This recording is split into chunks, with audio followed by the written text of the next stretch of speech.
Hi friends, আমি সোহিনী। তো আজকে তোমাদের সাথে একটা অনেক বড় কথা বলবো বলেই এসেছি। তো জানি না এই কথাটা সবার কেমন লাগবে কি না, তবে আমারও এই কথাটা বলতে ভালো লাগছে না, তবুও বলতে আসছি, বলতে এলাম। তো এটাই তোমাদেরকে বলতে চাই যে দেখো, যাদের আমার ভিডিও ভালো লাগে না তারা প্লিজ দেখো না, ঠিক আছে?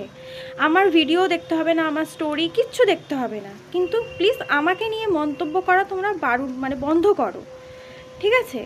আমি জানি অনেকেই আমার ভিডিওটা দেখো যে আমাকে তাদের ভালো লাগে না, আমাকে তাদের সহ্যই হয় না। তাহলে কেন দেখতে আসছো তোমরা আমার ভিডিওটা? কেন দেখছো? আমাকে নিয়ে আলোচনা করো তোমরা বন্ধ করো। হ্যাঁ, আমি জানি আমার একটা খারাপ সময় চলছে। খারাপ সময় যদি মানুষের পাশে এসে না দাঁড়াতে পারো, তাকে নিয়ে কেন মন্তব্য করছো তোমরা? কেন মন্তব্য করছো? বাদ দাও না, আমাকে নিয়ে চিন্তা ভাবনা করতে হবে না। বেকার বেকার আমার পেছনে না সময়টা দিয়ে সময়টা নিজেদেরকে দাও, ঠিক আছে? অন্যের চরকায় তেল দিতে এসো না, নিজের চরকায় তেলটা দাও। বিচার করার জন্য তো ওপরবেলা বসে রয়েছে, সেই বিচারটা ঠিক করবে। তোমাদেরকেই ভাবতে হবে সব কিছু আমাকে নিয়ে, আমি কি করছি কি না করছি, কোথায় যাচ্ছি কি না যাচ্ছি। কেন দেখছো এত? যেকালে আমাকে ভালো লাগে না, আমাকে যেকালে পছন্দ নয়, বিশেষ করে নিজের লোকেরা বেশি করে এইগুলো।